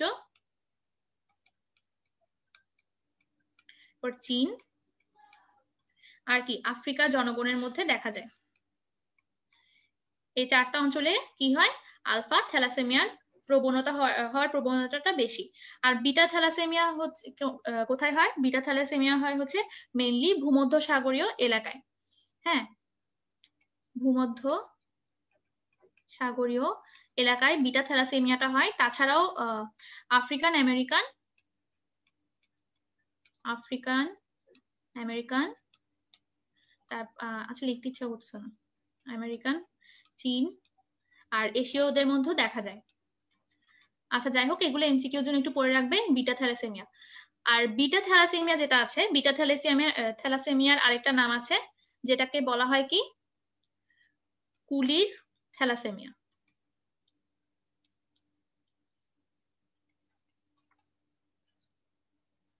কুলির থ্যালাসেমিয়া কাকে বলা হয়, বিটা থ্যালাসেমিয়াকে। ঠিক আছে, আচ্ছা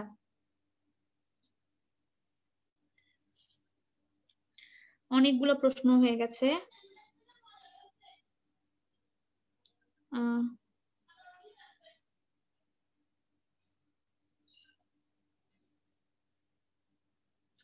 যমজ সন্তান কেন হয়, যখন তোমার যে শুক্রাণুগুলো যদি দুইটা শুক্রাণুর ডিম্বাণুর মধ্যে প্রবেশ করে ফেলে তখন কিন্তু সেক্ষেত্রে যমজ হওয়ার সম্ভাবনা থাকে।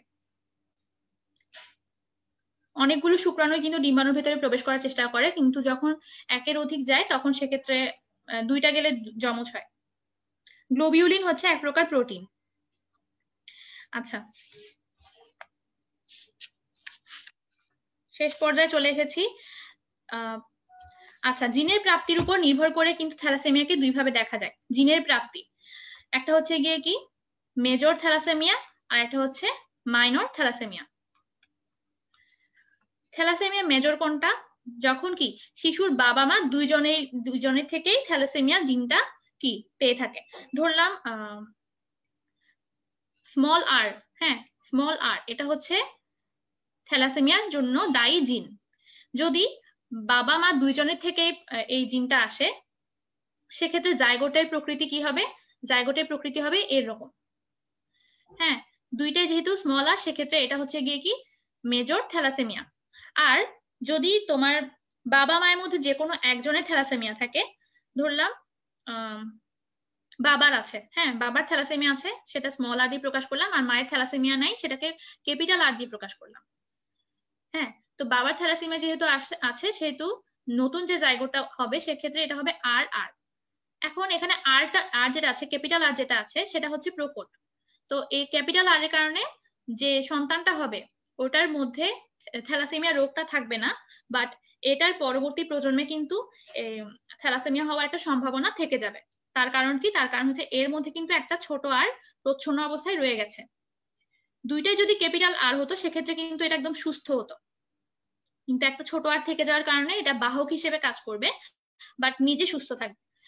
তাহলে এটা বুঝতে পেরেছি মেজর মাইনর কোনটা। মেজরে হচ্ছে বাবা মা দুইজনই থ্যালাসেমিয়া রোগী, আর মাইনরে হচ্ছে কি বাবা মায়ের মধ্যে যে কোনো একজন থ্যালাসেমিয়া রোগী। তাহলে আমি তোমাদের বইয়ে যে একটা চার্টের মতো আছে বা ট্রি এর মতো আছে ওইটা একটু বুঝাই। দেখো এখানে একটা চিত্র দেখতে পাচ্ছি, একটা হচ্ছে গিয়ে কি সুস্থ কিন্তু থ্যালাসেমিয়া রোগের বাহক মা, আরেকজন আছে সুস্থ কিন্তু থ্যালাসেমিয়া রোগের বাহক বাবা। সুস্থ কিন্তু থ্যালাসেমিয়া রোগের বাহক কেন বলা হচ্ছে, এখানে দেখো দেখো এখানে আর যেটা আছে বা ব্লু যেটা আছে সেটা হচ্ছে গিয়ে কি সুস্থ জিন, আর যেটা রেড আর আছে রেড কালার সেটা হচ্ছে গিয়ে কি থ্যালাসেমিয়ার জন্য দায়ী জিন। তো এখানে দেখো মায়ের ক্ষেত্রে যদি দেখি তার অর্ধেক হচ্ছে কি সুস্থ জিন আর অর্ধেক থ্যালাসেমিয়া জিন। বাবার ক্ষেত্রেও সেম। যদি তোমার এখানে মায়ের পুরোটাই ব্লু হতো সেক্ষেত্রে কিন্তু মাটা সুস্থ হতো, তখন আমরা মাকে বাহক বলতাম না। আর যদি পুরোটাই রেড হতো সেক্ষেত্রে আমরা বলতাম হচ্ছে থ্যালাসেমিয়া আক্রান্ত মা। এখন যেহেতু অর্ধেক ব্লু অর্ধেক রেড সেহেতু আমরা বলতেছি সুস্থ কিন্তু থ্যালাসেমিয়া রোগের বাহক। বুঝতে পারছো? তো এখন মায়ের থেকে দুইটা গ্যামেট পাবো, একটা হচ্ছে ক্যাপিটাল আর একটা স্মল আর। বাবার থেকেও সেম, একটা ক্যাপিটাল আর একটা স্মল আর। যদি কোনো গ্যামেটে ক্যাপিটাল আরটা থাকে সেক্ষেত্রে এই ক্যাপিটাল আরটা যেহেতু প্রকট জিন, তো এই ক্যাপিটাল আরটার জন্য এই স্মল আরটার আর প্রভাব থাকবে না। আচ্ছা আমি যাই, দেখো এখানে দেখো মায়ের থেকে যে থ্যালাসেমিয়ার জিনটা আর বাবার থেকেও থ্যালাসেমিয়ার জিনটা মিলে একটা জাইগোট তৈরি করলো, সেটা হচ্ছে গিয়ে কি স্মল আর স্মল আর। এখানে কোনো ক্যাপিটাল আর না থাকাতে এখানে প্রভাব বিস্তার করতে পারতেছে না, তো স্মল আরটাই হচ্ছে গিয়ে কি এখানে ডমিনেন্ট। তো যেহেতু দুইটাই স্মল আর তাহলে কি বলতে পারি এটা হচ্ছে থ্যালাসেমিয়া আক্রান্ত শিশু। রেড মানে হচ্ছে থ্যালাসেমিয়া, ব্লু মানে হচ্ছে সুস্থ। আচ্ছা এরপর ক্যাপিটাল স্মল মায়ের থেকে একটা স্মল আর আর বাবা থেকে ক্যাপিটাল আর, এক্ষেত্রে কি অর্ধেক নীল অর্ধেক লাল, যার কারণে এটা নিজে সুস্থ আছে বাট এটা পরবর্তী প্রজন্মে কিন্তু একটা প্রভাব ফেলবে, পরবর্তী প্রজন্মে গিয়ে কিন্তু এই স্মল আর যেটা সেটাকে বহন করে নিয়ে যাচ্ছে, সেজন্য এটা কি একজন বাহক। আবার দেখি এই ক্যাপিটাল আর মায়ের থেকে ক্যাপিটাল আর বাবা থেকে স্মল আর মিলে আমরা আরো একটা পাচ্ছি, সেটা কি সেটাও কি সুস্থ কিন্তু বাহক। বুঝতে পারতেছো?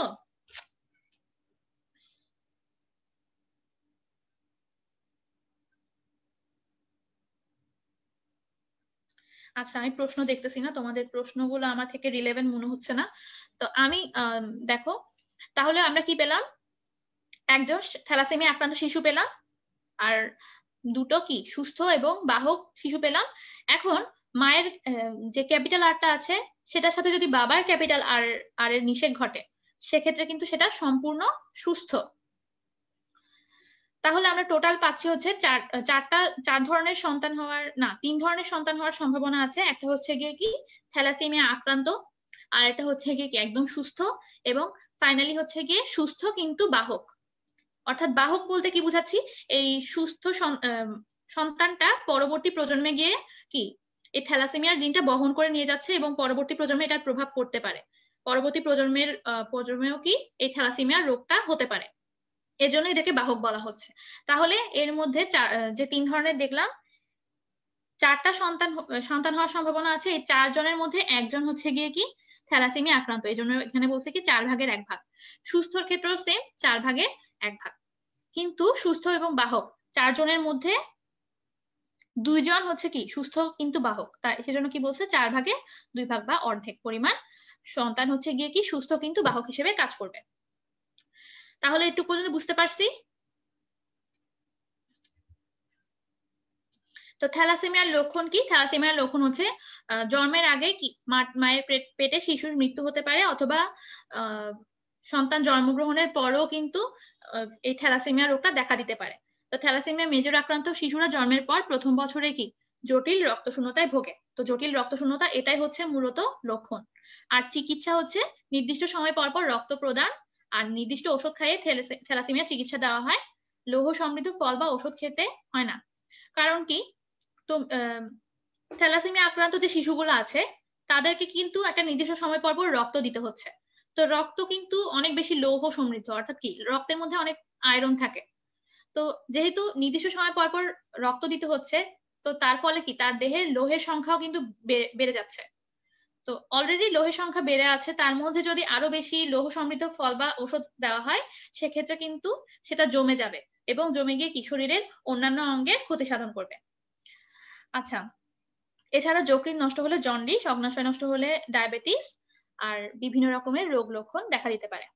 তাহলে কি থ্যালাসেমিয়া রোগের যকৃৎ নষ্ট হলে কি রোগ হয়? জন্ডিস হয়। আর থ্যালাসেমিয়া আক্রান্ত রোগের অগ্ন্যাশয় নষ্ট হলে কি ডায়াবেটিস হয়। তারপর থ্যালাসেমিয়া রোগীর 30 বছরের বেশি বেঁচে থাকার সম্ভাবনা কম, এসব সমস্যা একবার শুরু হলে। তাহলে এগুলো মনে রাখবে। বাবা মার মধ্যে একজন পুরোপুরি সুস্থ একজন অসুস্থ হলে কি হবে? আচ্ছা, সেটা একটা গুরুত্বপূর্ণ প্রশ্ন, আমি দেখাই। কারণ ধরলাম বাবা মায়ের মধ্যে একজন পুরোপুরি সুস্থ, অর্থাৎ আর আর একটা আর আরেকটা আর, হ্যাঁ এটা ধরলাম বাবা থেকে পেয়েছি। আর মায়ের থেকে, মা থেকে কি বলছো? পুরোপুরি সুস্থ আর একজন অসুস্থ, অর্থাৎ কি মা হচ্ছে থ্যালাসেমিয়া রোগী। সেক্ষেত্রে আমরা যদি এদের মধ্যে নিষেধ ঘটাই তাহলে দেখো এটা হবে কি ক্যাপিটাল আর স্মল আর, এটা হবে ক্যাপিটাল আর স্মল আর।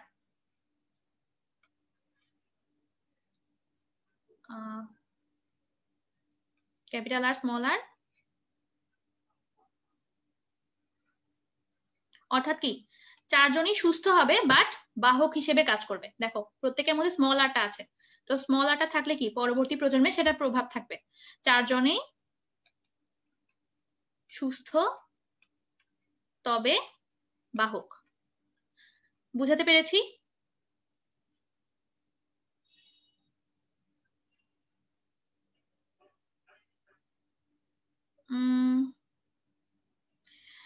আচ্ছা, বইয়ের 268 পেজের কাজ 12.10টা বুঝিয়ে দেন। আচ্ছা দাঁড়া আমি একটু দেখি।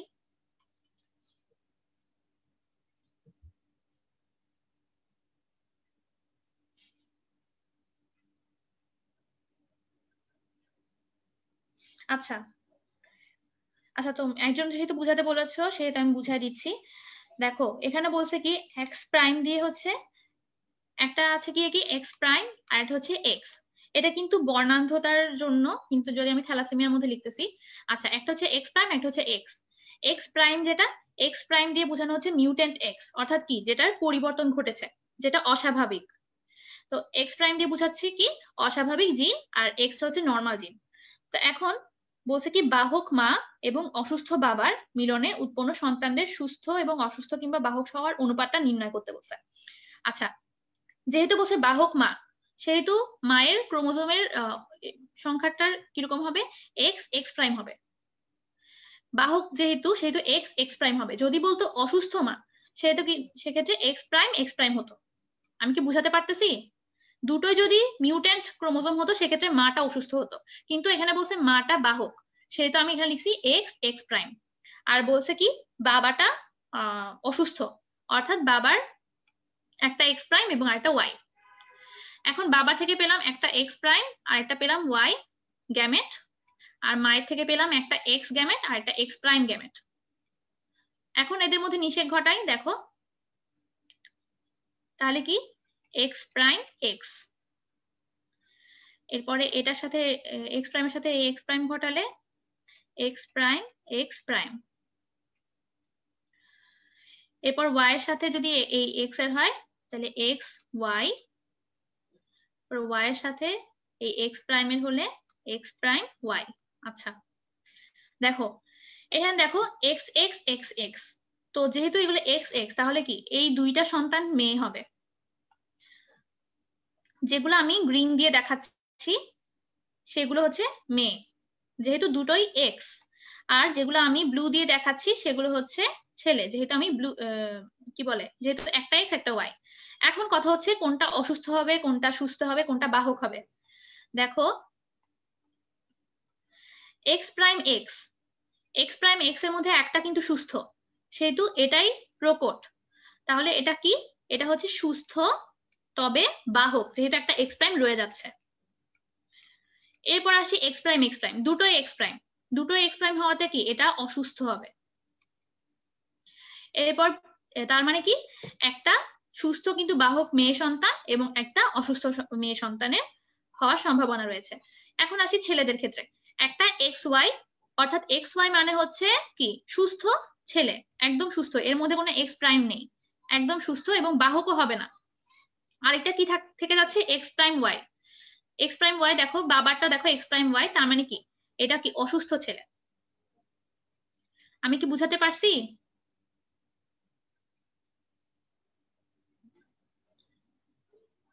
অসুস্থ বাবা হলে কেমনে লিখবো? এই যে এক্স প্রাইম ওয়াই, বাবা কখনো বাহক হিসেবে থাকে না, বাবা অসুস্থ হইলে অসুস্থই হবে, বাবার বাহক হওয়ার কোনো ক্যাপাবিলিটি নেই, মাটা বাহক হিসেবে থাকতে পারে।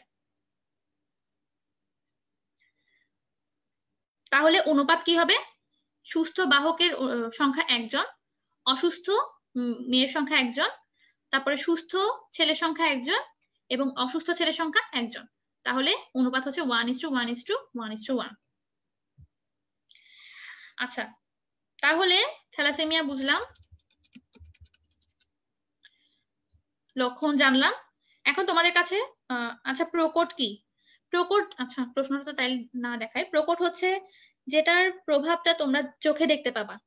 আমি ক্লাসের শুরুতে বলেছিলাম কি দিয়ে? ক্যাপিটাল টি স্মল টি দিয়ে। ক্যাপিটাল টি যেটা সেটা হচ্ছে প্রকট জিন, আর স্মল টিটা হচ্ছে প্রচ্ছন্ন জিন। ক্যাপিটাল টি থাকার কারণে ক্যাপিটাল টি দিয়ে বোঝায় হচ্ছে উদ্ভিদটা লম্বা, আর স্মল টি দিয়ে বোঝায় হচ্ছে খাটো। তো যেহেতু এখানে দুইটাই আছে, ক্যাপিটাল টিও আছে স্মল টিও আছে, এক্ষেত্রে উদ্ভিদটা কিন্তু খাটো হবে না, লম্বাই হবে। তার কারণ কি? ক্যাপিটাল টিটা প্রকট। বাবা বাহক হবে না কেন? কারণ বাবার মধ্যে এক্স দুইটা নাই, একটা এক্স একটা ওয়াই। হ্যাঁ, ওয়াই ক্রোমোজোমটা আক্রান্ত হওয়ার সম্ভাবনা কম, এক্সটাই মূলত আক্রান্ত হয়। বুঝাতে পারছি? বাবার বাহক হওয়ার সম্ভাবনা নাই। দেখো এক্স ওয়াই, ওয়াইটা সাধারণত কি আক্রান্ত হয় না, এক্সটাই আক্রান্ত হয়। তো এক্স আক্রান্ত হলে আমরা মিউট্যান্ট এক্স কে এক্স প্রাইম দিয়ে বোঝাচ্ছি। তো সেক্ষেত্রে একটাই এক্স আছে, সেটাই অসুস্থ, তাহলে পুরোটাই কিন্তু অসুস্থ হয়ে বিবেচনা করব। আচ্ছা, তাহলে তোমাদের প্রশ্ন করি এবার, অনেক বললাম, অনেক কথা বললাম। তো প্রশ্ন 1 হচ্ছে কি? ডিএনএ টুকটাকে তাদের দৈর্ঘ্য অনুসারে বিভিন্ন ব্যান্ড আকারে আলাদা করার প্রক্রিয়াকে কি বলা হয়? আনসার কি হবে দেখি বলো। আচ্ছা আপু, ডায়াবেটিস কি বংশগত রোগ? হ্যাঁ, এটা অনেক ক্ষেত্রে বংশগত রোগ হিসেবে কাজ করে। অনেক সময় দেখা যায় বাবা মার এই রোগটা থাকলে সন্তানেরও মধ্যেও এই রোগটা হওয়ার একটা কি বলে সম্ভাবনা থাকে। হ্যাঁ, তার মানে কি অসুস্থ বাবাকে এক্স প্রাইম ওয়াই বলা হবে? হ্যাঁ, এক্স প্রাইম ওয়াই মানে হচ্ছে অসুস্থ বাবা, বাবাটা বাহক হিসেবে থাকে না। আচ্ছা, এটার আনসার বলো।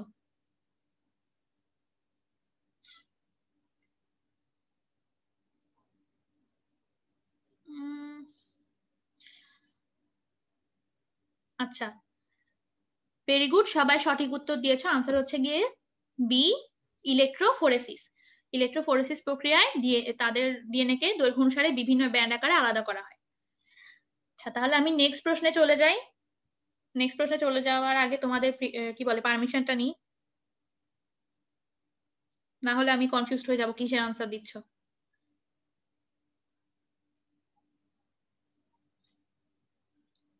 নেক্সট প্রশ্নে যাব।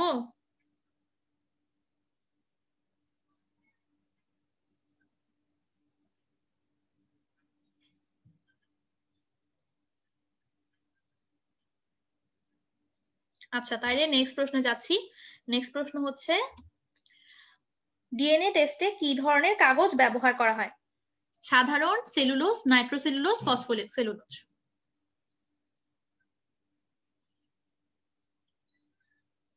এটার আনসার কি হবে?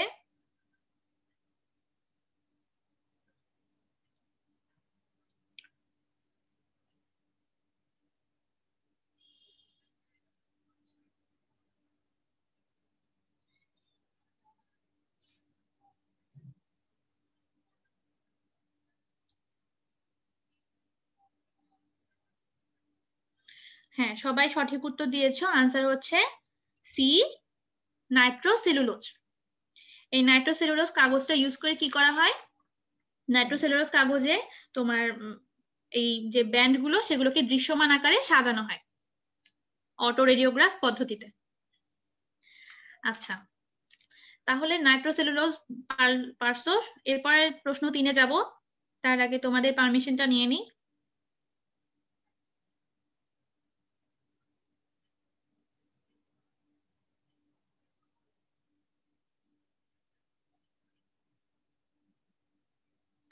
নেক্সট কোয়েশ্চেনে যাব। সবাই সঠিক উত্তর দিয়েছো। আচ্ছা, তাহলে নেক্সট প্রশ্নে যাই। প্রশ্ন 3, মানব দেহে কতটি অটোজোম পাওয়া যায়? 23, 46, 22, 44। মানবদেহে কতটি অটোজোম পাওয়া যায়? এটার আনসার অনেকে ভুল দিবে আমার মনে হচ্ছে।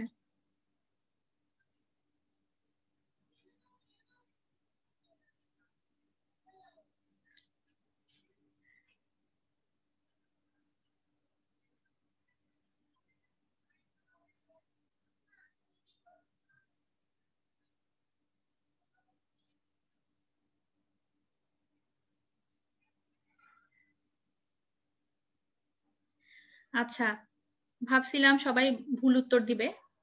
প্রথমে একজন ভুল দিয়েছিল উত্তর, যদিও এটা সঠিক উত্তর হচ্ছে ডি 44টি। যদি বলতো কত জোড়া তাহলে সেক্ষেত্রে আনসার হতো 22টি। আর যদি বলতো মানবদেহে কতটি ক্রোমোজোম পাওয়া যায় সেক্ষেত্রে আনসার হতো 46। যদি কত জোড়া উল্লেখ করতো সেক্ষেত্রে আনসার হতো 23। তো একটু প্রশ্নটা খেয়াল করে আনসার দিবে। আনসার হচ্ছে গিয়ে কি ঘ 44। এরপর প্রশ্ন 4-এ চলে যাচ্ছি। 4 নম্বর প্রশ্ন চলে যাচ্ছি।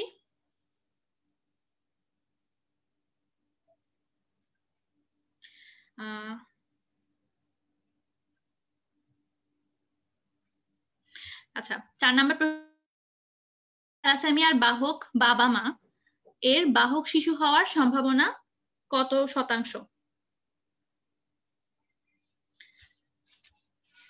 দুইজন থ্যালাসেমিয়ার বাহক অর্থাৎ কি দুইজনই সুস্থ বাট বাহক।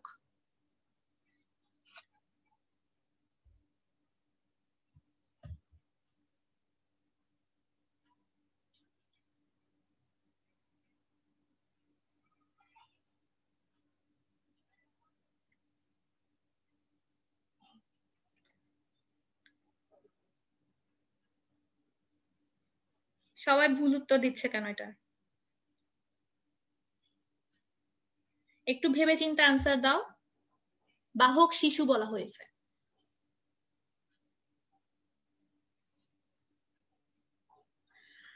আহা, এ কেন হবে এটার আনসার? এটার আনসার এ হবে না, এছাড়া আরেকটা আনসার দাও। হাই হাই রে, সবাই এ বলতেছে কেন? এটার আনসার হচ্ছে সি, অর্ধেক। আনসার ভুল দিছো সবাই, বেশিরভাগই আনসার ভুল দিছো। আবার আরেকজন বলছো বি। এখন আমি বলার পর সি বলতে চাইছেন। আচ্ছা যাই হোক, এটা আনসার সি কেন হবে আমি তোমাদেরকে একটু দেখাই। এই চিত্রটা যদি দেখো, আমি বলছি কি বাহক শিশু হওয়ার সম্ভাবনা, দুইজন থ্যালাসেমিয়ার বাহক বাবা মায়ের বাহক সন্তান হওয়ার সম্ভাবনা হচ্ছে গিয়ে দেখো এখানে লিখে দিছি 4/2, অর্থাৎ কি অর্ধেক বা 2/1। তোমরা যে 1/4 আনসার দিছো এটা সম্ভাবনা হচ্ছে গিয়ে কি থ্যালাসেমিয়া আক্রান্ত শিশু অথবা সুস্থ শিশু হওয়ার সম্ভাবনা। ওখানে লেখাই আছে কি বাহক হওয়ার সম্ভাবনা। তো বাহক যেহেতু বলা আছে সেহেতু আনসার হবে কি 4/2 বা অর্ধেক।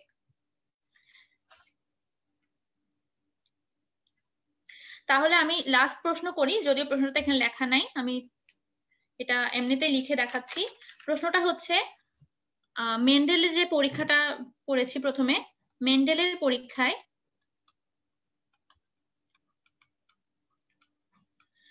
F2 উদ্ভিদে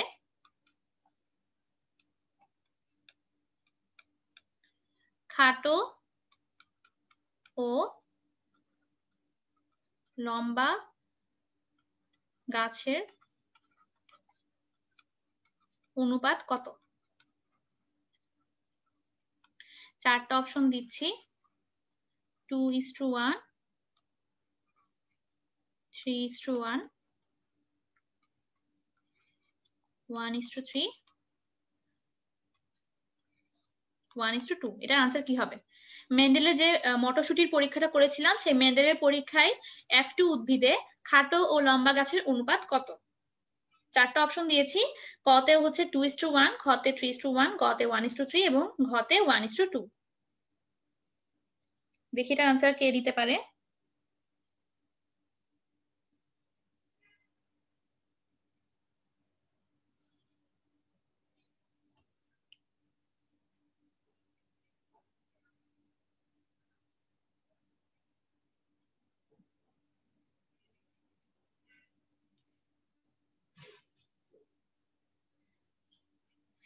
আমি জানতাম এটাতে অনেকে ভুল করবে। অনেকে বলছো বি, আবার অনেকে বলছো সি। সঠিক উত্তর হচ্ছে সি, 1:3। দেখো প্রশ্নটা দেখো, প্রশ্নতে বলা আছে কি খাটো ও লম্বা গাছের অনুপাত। যদি প্রশ্ন আসতো লম্বা ও খাটো গাছের অনুপাত, হ্যাঁ, অর্থাৎ লম্বা গাছের কথা যদি প্রথমে বলতো সেক্ষেত্রে আনসার হতো 3:1। লম্বা গাছ 3টা হয়, খাটো গাছ 1টা হয়। যেহেতু প্রশ্নে বলছি খাটো ও লম্বা গাছের অনুপাত কত, সেক্ষেত্রে আনসার হবে কি? অবশ্যই সি হবে। বুঝতে পারছো? আনসার আমি যেটা বুঝাতে চাচ্ছি সেটা কি বুঝতে পারছো সবাই? যারা সঠিক উত্তর দিয়েছো তারা ভেরি গুড, কারণ তারা প্রশ্নটা ভালো করে খেয়াল করছো। আমি মেইনলি এটাই তোমাদেরকে বোঝাতে চাচ্ছি যে প্রশ্নটা ভালো করে দেখবে।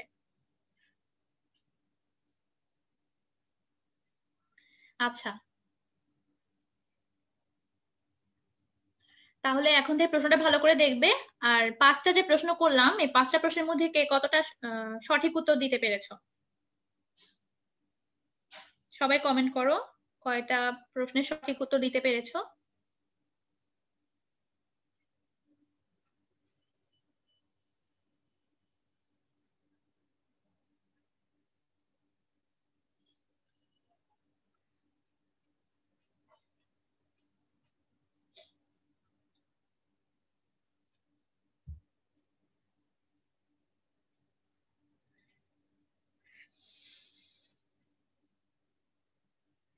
আচ্ছা, যারা 5টাই সঠিক উত্তর দিয়েছো তারা ক্লাসটা ভালো করে ফলো করেছো, আর যারা 4টা পেরেছো তারাও ভালো। 3টা বা 2টো এরকম কম পেলে বলবো যে তোমরা ক্লাস করেছো বাট প্রশ্ন ভালো করে পড়োনি হয়তো। যারা 1টা পেরেছো তারা ক্লাস ভালো করে করোনি। ঠিক আছে, তাহলে আমরা আমাদের জীবের বংশগতির পার্টটা শেষ করলাম। নেক্সট ক্লাসে আমরা যে বিবর্তন অংশটা রয়েছে, জীবের বিবর্তন, সেই অংশটা নিয়ে আলোচনা করব, এবং সেই সাথে তোমরা যে বলেছিলে যে এমসিকিউ দিতে, তো কয়েকটা এমসিকিউ দেওয়ার ট্রাই করব। এই এতদিন ধরে যে 4টা অধ্যায় পড়েছি, অধ্যায় 2, 4, 11, 12, সেগুলো মিলিয়ে কিছু এমসিকিউ দেওয়ার চেষ্টা করব। তো আশা করি তোমরা প্রিপেয়ার থাকবে প্রশ্নগুলোর জন্য।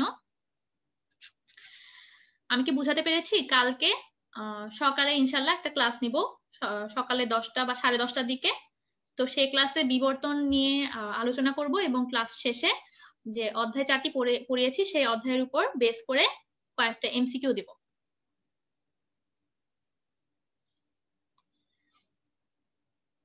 ঠিক আছে, তাহলে আজকের মতো এটুকুই। আল্লাহ হাফেজ, এবং সবাইকে আসসালামু আলাইকুম।